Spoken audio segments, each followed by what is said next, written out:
Hey folks, welcome to Slasher Home Video. Today we're talking about Seance. This film was written and directed by Simon Barrett, who you might know best from the VHS franchise, and also You're Next. He was the writer in those cases, with Adam Wingard directing. This is his first time directing a feature-length movie. Also, and most surprisingly, this is a Dark Castle film. Remember those guys? I did not expect that. I didn't even know they still existed. But let's just appreciate that this movie might share the same universe as Dennis Rathkin and Watson Pritchard. Unbelievable. Get out of my way.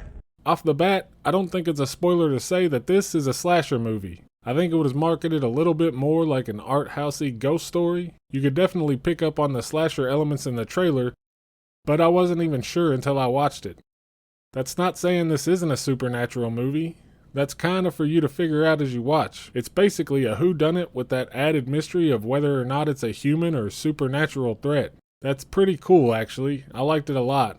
In short, the premise is basically a new girl at a private school getting involved in a seance with the mean girls, and people start dying. And is it a ghost? Maybe. And it isn't so cut and dry. You don't go into the movie and know one way or the other at any point. It lays down pretty good evidence on both possibilities, kind of bounces you back and forth, and also sets up a lot of details you start picking up on about what's happening and some of the characters, and just as a whodunit kind of slasher alone, I thought it was pretty well executed. I thought I had the twist pegged a few times, and never ended up guessing the ending. This movie has some great atmosphere. A big part of that has to do with the music, I think.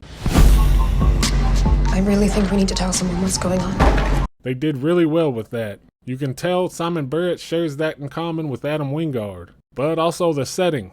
It's a pretty spooky old school. And they use a lot of cool shots to show it off. Great sound design with creaking floorboards and old heavy doors. It does a great job at putting you there. One other thing I really liked is that everything in this movie kind of escalates. It starts off pretty slow and somber.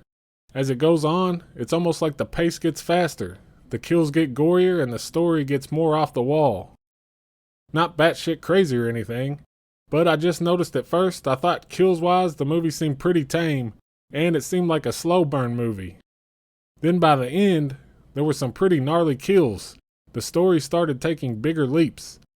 It would be easy to lose the tone and seem off, but I think in this case, the tone actually just evolved from one to another slowly, and I was into it.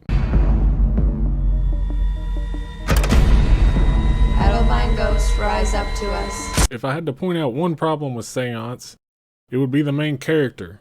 It's more a nitpick than a problem, but she's a badass. Like, unrealistically badass. This is our table. Scram. No, I'm good here.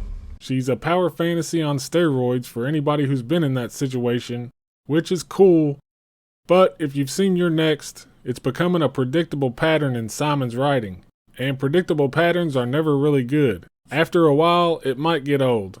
But again, that's just kind of a nitpick of a potential problem, and only for genre nerds like me who even know about the filmmaker. So it's hard to hold it against the movie, really. I just thought it was worth saying.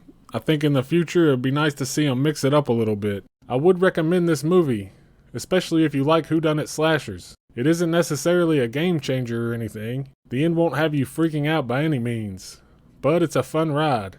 It's got some great atmosphere, again, good music, some decent suspense. It'll leave you guessing, and the end is pretty unique overall still, and does almost get you to that point of being pumped. I don't know, maybe in a different mood I would have gotten there. Still, I'd probably have to give this a 6 out of 10. Good solid movie. I definitely didn't feel like I wasted my time. I'm waiting for the next movie Simon Barrett puts out. He did a pretty good job on his first try. Anyway, like, subscribe, all that stuff. And thanks for watching.